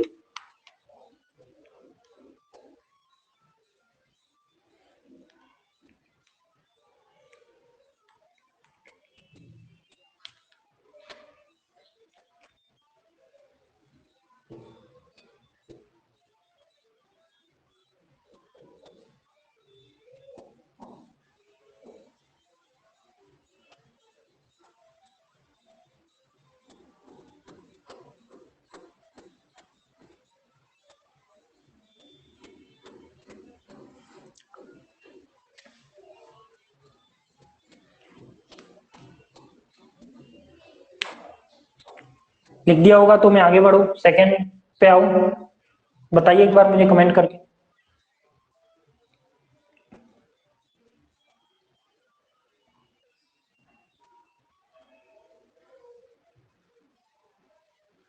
Okay done. ठीक है, अब बात करते हैं अपन किसकी, सेकंड पॉइंट की। सेकंड पॉइंट क्या कहता है अपने पास, ऊर्जा तथा समय का।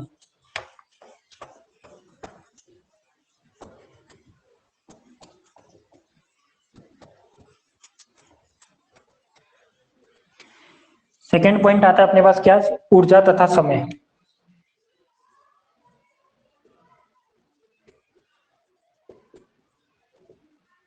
ऊर्जा तथा समय जिसे बोलते हैं अपन क्या, एनर्जी एंड टाइम में अनिश्चितता। अब इसका फॉर्मूला क्या होगा अपने पास, del E dot del T greater than is equal to H cut by two. अब यहाँ पे डेल ई क्या है, ऊर्जा में अनिश्चितता है, यानी अनसर्टेनिटी ऑफ एनर्जी।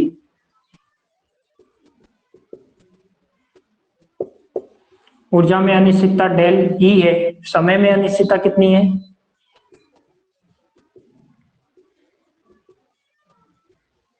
समय में जो अनिश्चितता है वो कितनी है, डेल टी। अब मैं यहाँ पे क्या कह सकता हूँ, इस ये जो रिलेशन है इसको मैं ऐसा भी कह सकता हूँ कि ऊर्जा समय अनिश्चितता का संबंध है। क्या है, ऊर्जा समय अनिश्चितता का संबंध है। क्या कहलाता है, ऊर्जा समय अनिश्चितता का संबंध कहलाता है। अब मुझे एक ये चीज बताओ कि एक ही समय पर, यानी मैं क्या करूं यहाँ पे कि ऊर्जा के किसी निकाय में, मैं यहाँ पे किसी निकाय की बात करता हूँ, ठीक है, किसी सिस्टम में मैं एनर्जी के दो प्रेक्षण लेता हूं, क्या लेता हूं, दो ऑब्जर्वेशन लेता हूं। किसी निकाय में मैं ऊर्जा के दो प्रेक्षण लेता हूं, दो प्रेक्षण लेता हूं। क्या क्या ले लिए मैंने, E1 तथा E2। जब मैं किसी भी एक ही सिस्टम में एनर्जी के दो ऑब्जर्वेशन लूंगा, दो ऑब्जर्वेशन लिए, यानी क्या कौन से ले लिए, E1 तथा E2, तो उसमें कुछ ना कुछ समय अंतराल भी होगा। कि मैं कह सकता हूं कि t is equal to 2 second पर मैंने एक कंडीशन थी, कोई पार्टिकल मूव कर रहा था, t is equal to 2 second पर मैंने एक E1 पॉइंट नोट किया, और t is equal to 5 second में मैंने कौन सा पॉइंट नोट किया, E2 पॉइंट नोट किया। तो मैं कह सकता हूं कि जब E1 और E2 मैंने नोट किए, E1 और E2 मैंने ऑब्जर्वेशन पॉइंट लिए, तो उसमें कुछ ना कुछ क्या हुआ, समय का भी अंतराल था। तो समय का अंतराल था तो इसका मतलब समय अंतराल कितना था आपके पास, डेल टी था। कितना था, डेल टी। तो यहाँ पे मैं कह सकता हूँ कि किसी निकाय में ऊर्जा के यदि मैं दो प्रेक्षण लेता हूँ, E1 तथा E2, तथा उसका समय अंतराल,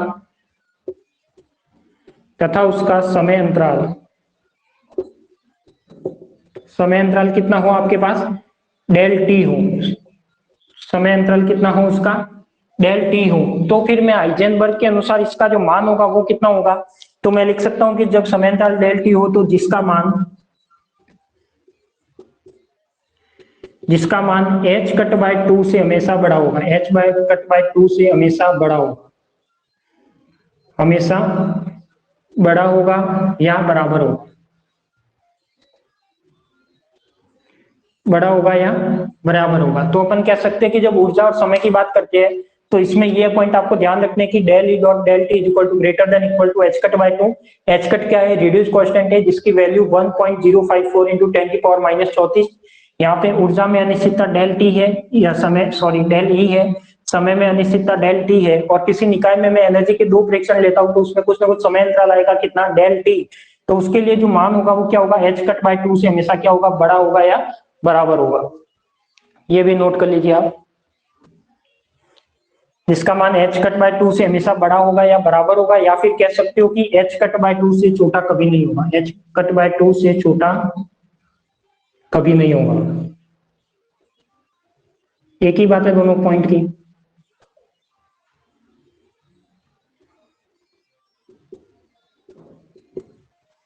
लिख लीजिए इसे। ये अपना जो दूसरा वेरिएबल था ऊर्जा तथा समय का। अब अपन इसके बाद बात करेंगे तीसरे वेरिएबल।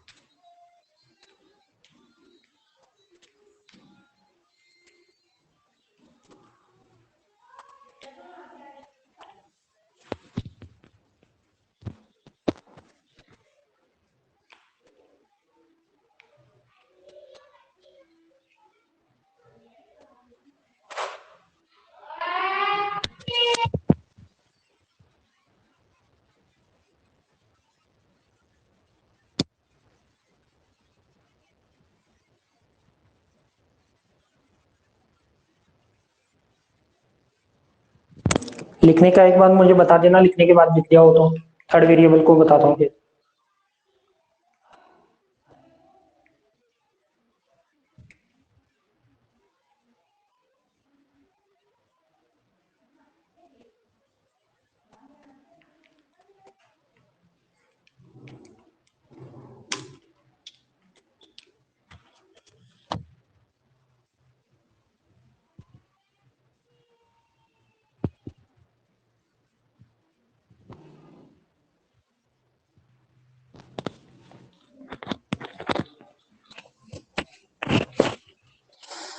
यदि आप लिखने में थोड़ा पीछे रह जाते हो तो ये जो लाइव क्लास का वीडियो है वो 24 घंटे के लिए रिकॉर्डेड होकर इसी की रिकॉर्डिंग में भी सेव होगा आपके।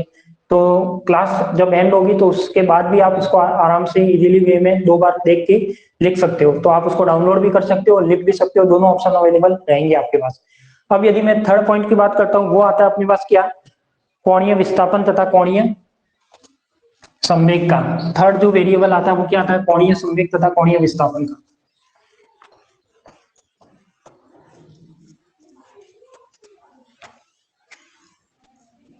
थर्ड आता है अपने पास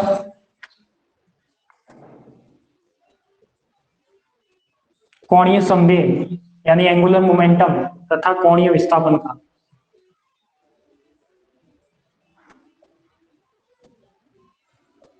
तथा कोणीय विस्थापन यानी एंगुलर मोमेंटम और एंगुलर डिस्प्लेसमेंट। अब इसमें यदि मैं बात करता हूं तो इसमें क्या होता है अपने पास, यदि जेड घटक की बात करें तो एक तो होता है अपने पास डेल एल जेड, क्या होता है डेल एल जेड, और एक होता है अपने पास डेल थीटा जेड। ये भी किसके इक्वल होगा अपने पास, एच कट बाय 2 के। तो कोणीय जेड घटक में कोणीय संवेग की अनिश्चितता, तो मैं लिख सकता हूँ यहाँ पे जेड घटक में, जेड घटक में कोणीय संवेग की अनिश्चितता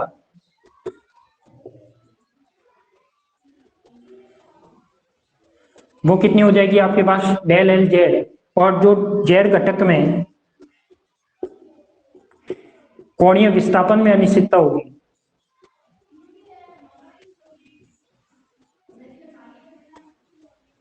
कोणीय विस्थापन में अनिश्चितता होगी वो कितनी होगी डेल थीटा जेड। तो ये हो जाएगी अपने पास जेड घटक में कोणीय संवेग की अनिश्चितता डेल जेड तथा जेड घटक में कोणीय विस्थापन में अनिश्चितता डेल थीटा जेड। तो ये जो हो जाएगा अपने पास कंसेप्ट। तो मैं कह सकता हूं कि जो भी जेड घटक में कोणीय संवेग की अनिश्चितता डेल जेड और कोणीय जेड घटक में कोणीय विस्थापन में अनिश्चितता कितनी हो जाएगी डेल थीटा जेड। तो इसकी भी न्यूनतम वैल्यू किसके इक्वल होनी चाहिए अपने पास, एच कट बाय 2 के। तो अब बट ये ओनली किसकी बात कर रहा है, ओनली फॉर जेड घटक की बात कर रहा है, क्योंकि अपने पास इसमें एक्स और वाई घटक भी ले सकते हैं, बट इसमें जो एंगुलर मोमेंटम में जब अपन परमाणु के लिए बात करते हैं तो वहां पर काम में लेते हैं अपन जेड घटक, इसलिए यहाँ पे जेड घटक की बात कर रहे हैं।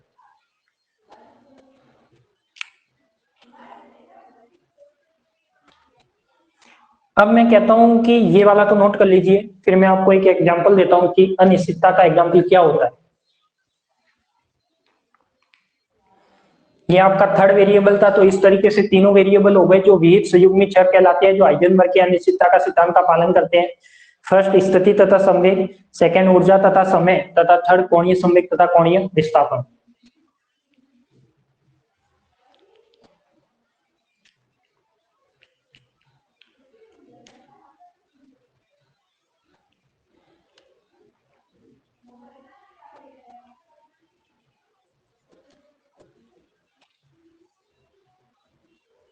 लिख दिया होगा। अब इसमें मैं बात करता हूँ इसके एक उपयोग की, या मैं डेली लाइफ का एक एग्जांपल बताता हूँ आपको कि इसमें अनिश्चितता कैसे होती है। तो सबसे पहला मेरा फर्स्ट क्वेश्चन ये है कि क्या आप अनिश्चितता को देख सकते हो क्या? फर्स्ट क्वेश्चन मेरा ये है आपसे कि जो हाइजेनबर्ग की अनसर्टेनिटी होती है, क्या अनसर्टेनिटी को आप डेली लाइफ में देख सकते हो या नहीं देख सकते, ये बताइए मुझे कि अनसर्टेनिटी को आप डेली लाइफ में देख सकते हो या नहीं देख सकते। अब मैं इसको कहता हूं कि देख सकते हो, हाँ या ना में आंसर दीजिए आप। यदि मैं कहता हूं कि यस या नो, तो कोई कहेगा कि यस, कोई कहेगा नो, तो बहुत जने क्या बोलेंगे, उनको डाउट है, पता नहीं होगा या नहीं होगा। तो देखो अनसर्टेनिटी की मैं बात करूं तो ये क्या है, एक ही समय पर अपन उसको यथार्थ मापन उसका संभव दो क्वांटिटी, यानी एक ही टाइम पर अपन दो क्वांटिटी का मापन एक साथ संभव नहीं कर सकते। इसका एग्जाम्पल क्या लेते हैं अपन कि आपने कोई क्रिकेट की गेंद ले ली, क्रिकेट सब खेलते हो, आपको ध्यान ही होगा, सब अच्छे से क्रिकेट खेलना जानते हो। यदि आप क्रिकेट खेलते हो तो कोई बॉल होती है, क्या होती है, कोई बॉल होती है, कोई बॉल बैट से जब मारी जाती है, क्या मारी जाती है, 4 या 6 कलर का कोई चौका छक्का मारते हैं, तो आप जानते हो कि बॉल कैच किसके आधार पर होती है, एक अनुमान के आधार पर। क्या होती है, एक अनुमान के आधार पर। जैसे अपने पास क्या था, कोई बॉल थी, क्या थी अपने पास, कोई बॉल थी या कोई गेंद थी, उसको जब बैटमैन, उसने जब बैटमैन से क्या किया, बैट से मारा, तो बैट से मारा तो वो बॉल क्या थी, ये कोई बॉल थी, वो जाएगी अपने पास कुछ इस तरीके से 4 या 6 रन बनाने के लिए जाएगी। जब ये बॉल उछल के जाएगी तो जो पकड़ने वाला है, जो बॉलर है, वो क्या करेगा अपने पास, वो इधर यहाँ खड़ा था, अब वो यहाँ से गया इस साइड पे, अब उसको कैसे पता कि बॉल यहीं पे आके गिरेगी, वो तो यहाँ पे खड़ा था, बॉल यहाँ से गई है, तो उसको कैसे पता कि बॉल यहाँ आकर गिरेगी, वो तो कैच कैसे पड़ गया, वो अनुमान के बेस पे ही तो पकड़ता है। कई बार कैच छोड़ भी जाता है तो उसका अनुमान सही नहीं लगाता, और बहुत सारे बॉलर ऐसे होते हैं जो अनुमान सही लगा लेते हैं, इसीलिए वो बेस्ट बॉलर माने जाते हैं। तो उनका अनुमान क्या लगेगा, यहाँ पे सही लगेगा कि वो यहाँ पे जाके क्या करेगा, उस बॉल को पकड़ लेगा। तो अपन कह सकते हैं कि ये इसका क्या एक अनुमान है। अब इसका अनुमान कैसे लगाया इसने, इसने अनुमान लगाया कि जो इसका द्रव्यमान था, क्या था अपने पास, इसका द्रव्यमान था, जो बॉल का द्रव्यमान था उसके बेस पे उसने अनुमान लगाया कि यदि कोई बॉल हल्की है तब तो वो जो बैट्समैन ने मारी है वो ज्यादा दूर जाएगी, यदि कोई बॉल भारी है तो वो क्या जाएगी, इस दूरी पर आकर अपने पास अपन इसको आसानी से कैच पकड़ सकते हैं। तो मैं कह सकता हूं कि जब अपने पास डेली लाइफ का एग्जांपल देख सकते हैं, तो इसको अपन जो अनिश्चितता है वो अपन डेली लाइफ में नहीं देख सकते। क्यों नहीं देख सकते, क्योंकि एच का मान यहाँ पे जो अनिश्चितता का सिद्धांत है किसको डिपेंड कर रहा है, यहाँ पे एच पर। और एच कट का मान कितना होता है, 1.054 इंटू 10 की पावर -34, कितना हो रहा है, -34, यानी बहुत ही कम मान है इसका, यानी बहुत ही अल्प मान है।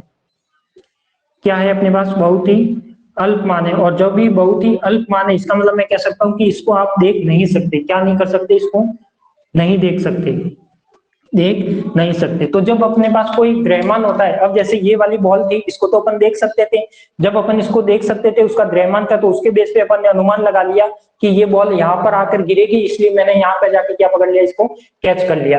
अब ये तो अनुमान लगा लिया, कई बार अनुमान फेल हो जाता है, कई बार अनुमान सही हो जाता है, तो जो जिसको ज्यादा एक्सपीरियंस है उसका अनुमान ज्यादा सही रहता है।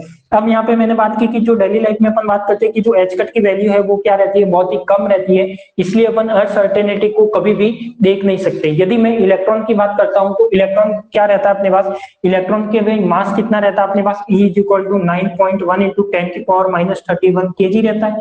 तो जब मैं कह सकता हूं कि इलेक्ट्रॉन का मास अपने पास इतना रहता है, इसका मतलब आप इलेक्ट्रॉन का मास कितना है, -31 में, इसको भी आप कभी देख नहीं सकते। तो ये वाले जो केसेस आते हैं वो सब किस में आते हैं, हाइजेनबर्ग के अनिश्चितता के सिद्धांत में आते हैं, जिनको अपन आंखों से नहीं देख सकते, वो सब किस में आएंगे अपने पास, क्वांटम मैकेनिक्स में और हाइजेनबर्ग के अनिश्चितता के सिद्धांत के अंतर्गत आएंगे। जिसको अपन आंखों से देख सकते हैं, सूक्ष्मदर्शी से देख सकते हैं, वो सब किस में आएंगे अपने पास, क्लासिकल मैकेनिक्स में आएंगे। तो ये पॉइंट मैंने कल भी आपको डिस्कस किया था कि अपन जब आंखों से देख सकते हैं वो तो किस में आएगा, क्वांटम में, जिसको नहीं देख सकते वो किस में आएगा, उसमें। तो ये वाला था अपने पास हाइजेनबर्ग का अनिश्चितता का सिद्धांत। तो यहाँ पे ये हाइजेनबर्ग का अनिश्चितता का सिद्धांत क्या हो जाता है, पूरा हो जाता है। तो टोटल आपके पास कितने फॉर्मूले आ गए, वो फॉर्मूले आपको ध्यान रखने हैं। तो आप सबसे पहले तो आपको क्या ध्यान रखना है कि अनसर्टेनिटी कभी भी डेली लाइफ में नहीं देखी जा सकती, क्योंकि उसमें एच का मान क्या होता है, बहुत ही कम होता है। फिर मैं बात करता हूँ किसकी, अब इसके टोटल फॉर्मूले की बात कर लेता हूँ कि कौन कौन से फॉर्मूले आपको ध्यान रखने हैं इसमें। कंपटीशन एग्जाम में भी इसके क्वेश्चन पूछे जाते हैं और डेली लाइफ में भी पूछे जाते हैं, बीएससी में भी पूछा जाता है। तो इसकी मैं यदि बात करूं तो एक तो फॉर्मूला आया अपने पास del x del P X greater than H cut by 2। एक फॉर्मूला आया आपके पास del E del T greater than H cut by 2। एक फॉर्मूला आया अपने पास del Z del theta Z is equal to greater than equal to H cut by 2। अब अपने पास जो रिलेशन आया है क्या आया कि एच कट का रिलेशन क्या होता है एच अपॉन 2 पाई के इक्वल होता है। यदि इसके न्यूनतम वैल्यू की बात करूं तो न्यूनतम वैल्यू इन तीनों केस में क्या होगी अपने पास, तीनों केस में बात करें तो न्यूनतम वैल्यू इसकी हमेशा कितनी होगी एच कट बाय 2। जो एच की वैल्यू है वो कितनी रहती है 6.62 10 की पावर माइनस 34 और जो एच कट की वैल्यू है वो कितनी रहती है 1.054 10 की पावर माइनस 34। ये इसकी क्या रहती है वैल्यू रहती है। तो ये फॉर्मूले इस पूरी आज वाली क्लास में है वो आपको ध्यान रखने हैं। तो इस बेस पे अपन न्यूमेरिकल भी फाइंड आउट कर सकते हैं। तो इन फॉर्मूलों को आपको ध्यान रखना है। हाइजेनबर्ग के अनिश्चितता का सिद्धांत यही बताते हैं। और मैंने कुछ जो इंपोर्टेंट पॉइंट बताया जैसे स्थिति और संवेग में बताया है कि जब स्थिति में अनिश्चितता कम करता हूं तो संवेग की अनिश्चितता क्या हो जाती है मैक्सिमम हो जाती है। ऐसे ही ऊर्जा में होगा, ऊर्जा की अनिश्चितता कम करता हूं तो समय की अनिश्चितता बढ़ जाएगी, समय की अनिश्चितता कम करता हूं तो ऊर्जा की अनिश्चितता बढ़ जाएगी। ऐसे इन दोनों में होगा और सेम प्रोसेस जो है वो इन सभी में फॉलो होगा। क्लियर। अब एक न्यूमेरिकल करते हैं इसका।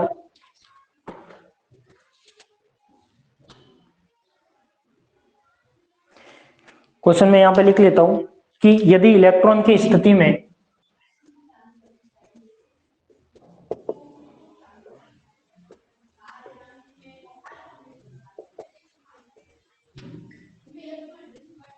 इलेक्ट्रॉन की स्थिति में अनिश्चितता 0.1 mm है तो यहाँ पे अपन को फाइंड क्या करना है, फाइंड करना है अपन को उसके वेग में अनिश्चितता की गणना करो। तो वेग में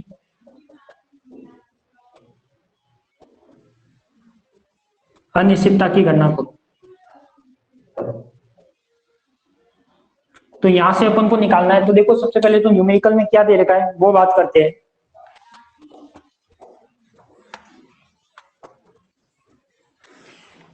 न्यूमेरिकल भी आपको सभी करने हैं हर टॉपिक के।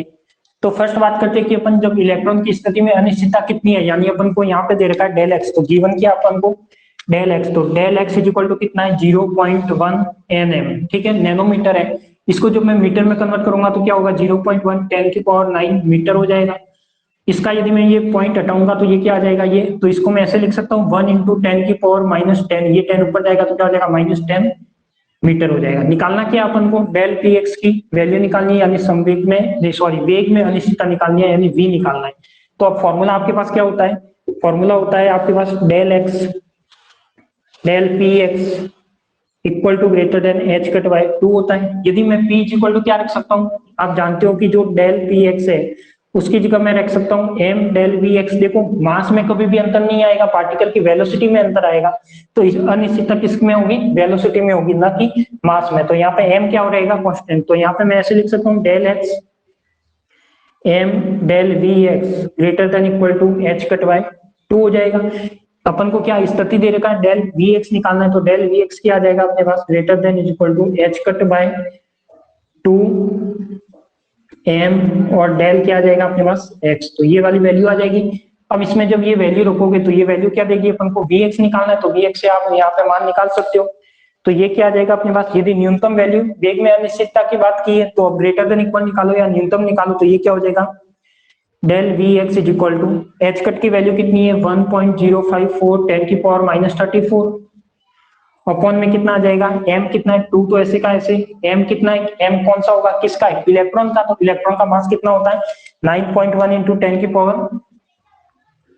माइनस 31 इंटू क्या हो जाएगा अपने पास डेल एक्स, और डेल एक्स क्या है 10 की पावर माइनस 10। तो इसको आप जब भी सॉल्व करोगे तो इसका मैं एग्जैक्ट आंसर बता देता हूँ कि कितना आएगा 5.8 इंटू 10 की पावर 5 मीटर सेकेंड। ऐसा कुछ ही आंसर आएगा। जब आप इसको सॉल्व करोगे पावर से पावर कैंसिल आउट करोगे तो ये कितना आ जाएगा 10 की पावर 5 मीटर पर सेकेंड। यानी देखो यहाँ पे कितना हो जाएगा -31 और -10 यानी -41। तो ये कितना हो जाएगा जब आप इसको सॉल्व किया तो ये वाला जब सॉल्व करोगे तो 1.054 अपॉन में 2 इंटू 9.1 -34 और माइनस क्या हो जाएगा अपने पास 41 प्लस का 41। तो यही हो जाएगा अपने पास 434 है तो 7 तो यहाँ से आ जाएगा, जब इसमें डिवाइड करोगे तो अपने पास इसको 5 में कन्वर्ट करने के लिए 0.00 में कुछ आंसर आएगा, उसको आप कन्वर्ट करोगे तो कितने आ जाएगा 10 की पावर 5 में। इसको लिख लीजिए, फिर अपन एक न्यूमेरिकल और करते हैं। तो इसमें जो हाइजेनबर्ग के अनिश्चितता सिद्धांत से न्यूमेरिकल पूछे जाएंगे वो इसी रिलेटेड पूछे जाएंगे, कुछ ऐसे ही न्यूमेरिकल पूछे जाएंगे।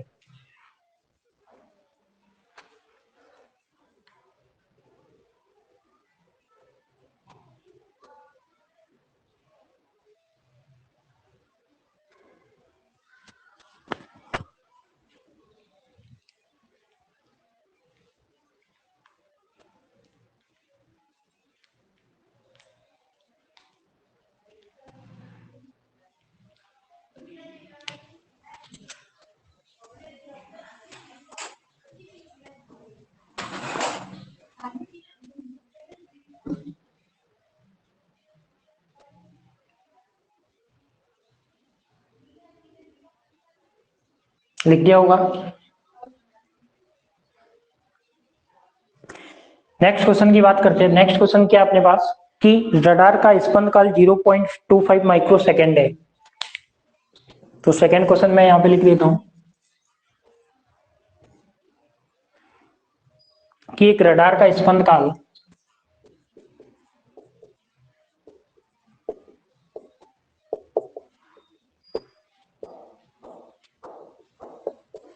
0.25 माइक्रो सेकेंड है।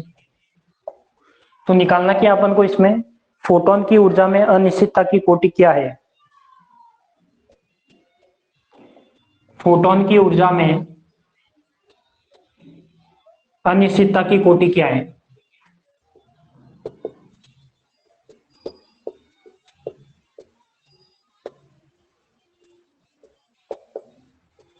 अनिश्चितता की कोटि क्या है, तो ये क्वेश्चन अपन को करना है। कैसे करें बताओ जल्दी से।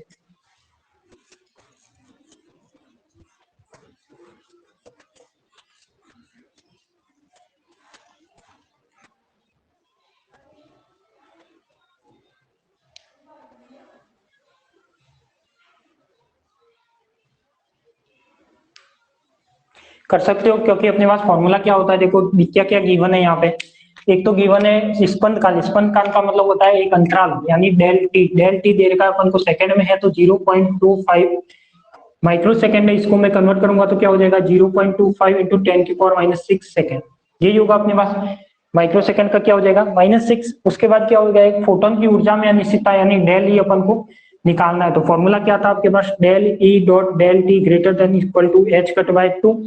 तो ये कितना हो जाएगा अपने पास, ये हो जाएगा अपने पास डेल ई निकालना है तो del E is equal to greater than H cut by 2 del T हो जाएगा। तो ये हो जाएगा अपने पास del E is equal to 1.054 10 की पावर कितना -34 अपॉन में कितना हो जाएगा 2 इंटू 0.25 इंटू 10⁻⁻6 सेकेंड।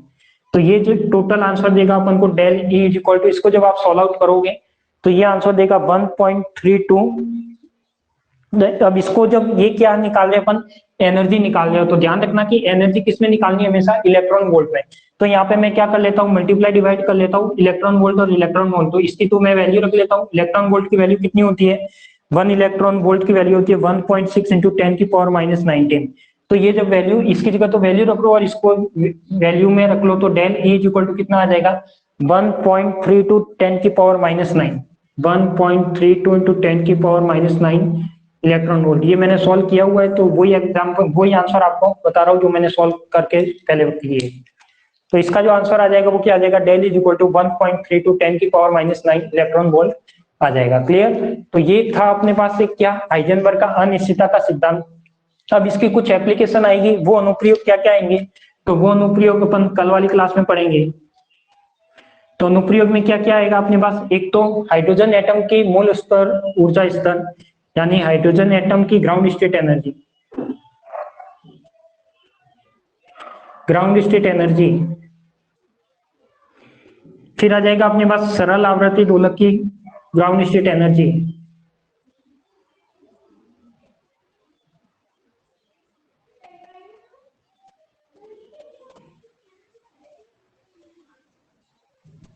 ये क्या आएगा अपने पास, थर्ड पॉइंट क्या आएगा अपने पास कि किसी भी नाभिक में इलेक्ट्रॉन का अस्तित्व नहीं होता, यानी रेखाओं का स्वाभाविक विस्तार, यानी वर्णक्रम रेखाओं का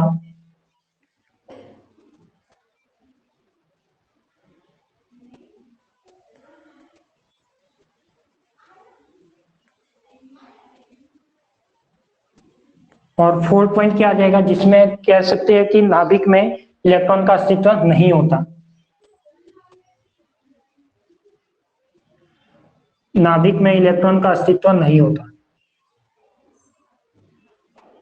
ठीक है, तो इन सब की क्या, ये जो हाइजेनबर्ग अपन ने पढ़ा है, हाइजेनबर्ग का सिद्धांत पढ़ा है, उसकी ये चारों क्या इसकी एप्लीकेशन है कि हाइड्रोजन एटम की ground state energy, simple SHM की सिंपल हार्मोनिक ऑसिलेटर की ग्राउंड स्टेट एनर्जी, वनक्रम रेखाओं का स्वाभाविक विस्तार, यानी अपने पास क्या वनक्रम रेखा है यानी स्पेक्ट्रम लाइंस, और नाभिक में इलेक्ट्रॉन उपस्थित नहीं होता, इन चारों को प्रूव करके इसकी एप्लीकेशन को प्रूव करेंगे। तो आपके जो थर्ड ईयर का एक क्वेश्चन है वो आपका या तो हाइजेनबर्ग के सिद्धांत से पूछे या फिर इसकी कोई एप्लीकेशन पूछे, यानी एक क्वेश्चन यहाँ से 100% पूछेगा। तो ये जो अपना पार्ट है, जो यूनिट फर्स्ट का जो बी वाला पार्ट है, फर्स्ट यूनिट नहीं 3 पार्ट है, कल मैंने बताया था, बी पार्ट में से आपका एक क्वेश्चन या तो इस सिद्धांत से आए या फिर इसका न्यूमेरिकल आए या फिर इन चारों एप्लीकेशन में से एक कोई भी एप्लीकेशन आए, तो आएगा 100%। ठीक है, तो आज के लिए तो इतना ही। तो ये आप नोट कर लीजिए, ये न्यूमेरिकल थे, हाइजेनबर्ग का ये वाला जो अनिश्चितता का सिद्धांत था, और जो ये वाली क्लास है यदि आपने सही से नोट डाउन नहीं किया है तो आप इसको 24 घंटे तक ये वाली क्लास है वो रिकॉर्डेड में वाले ऑप्शन में अवेलेबल रहेगी, आज से अभी से मिलाकर 24 घंटे तक, यानी कल सुबह तक ये रिकॉर्डेड आपको क्लास इस ऐप में मिल जाएगी। ठीक है, फिर वहां से वो हट जाएगी, तो आप 24 घंटे तक यदि आप इस क्लास को दोबारा देखना चाहो, समझ में ना आया हो तो आप देख सकते हो। ठीक है, और कुछ मुझे पूछना हो तो बताइए।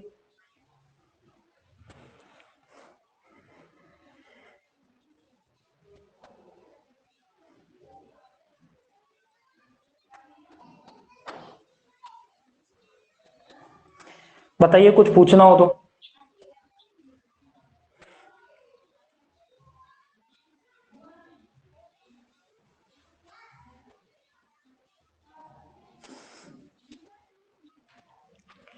देखो लाइव क्लास में आप आओगे तो फायदा आपके लिए ही है, बाकी रिकॉर्डेड तो मिल ही जाएगी आपको 24 घंटे तक, बट लाइव में आते हो तो आपको कोई भी क्वेश्चन हो पूछना हो और लाइव में जो आप समझते हो वो बात अलग ही होती है।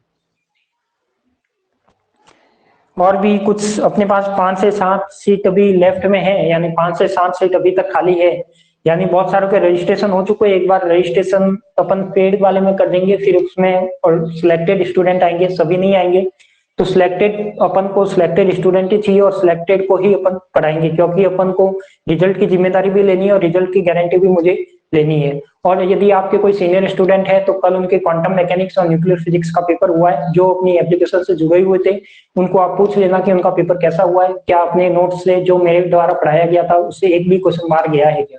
ठीक है, ये आप जरूर पूछ के मुझे बताना। और आपने भी सेकंड ईयर में मेरे नोट्स पढ़े हैं, तो आपने भी सेकंड ईयर के एग्जाम दिए, तो आपको ध्यान ही होगा कि अपने नोट्स है वो किस लेवल के हैं और क्या उसमें से क्वेश्चन आते हैं नहीं आते, वो सब कुछ आप जानते हो, बताने की जरूरत नहीं है। ठीक है, तो आज के लिए तो इतना ही, मिलते हैं अपन कल वापस इवनिंग में 6 PM पर।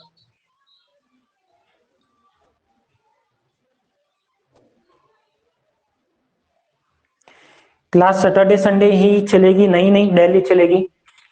जो अभी तो डेमो क्लास चल रही है, तो अपन डेमो के लिए अपन एक छोटा सा पार्ट लेके उसको करा रहे हैं डेमो का, उसके बाद जब सिलेक्टेड स्टूडेंट जो पेड में आ जाएंगे उसमें अपने पास फिर डेली लाइव क्लास होगी, डेली शाम को 6 बजे। छुट्टी के दिन होगी, जब कॉलेज की छुट्टी होगी उस दिन तो सुबह होगी, बाकी आपको शाम को होगी। क्लियर?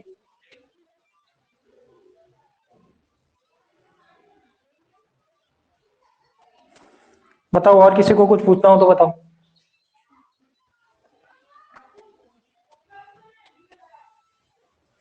ठीक है, तो कल मिलते हैं अपन 6 PM पर।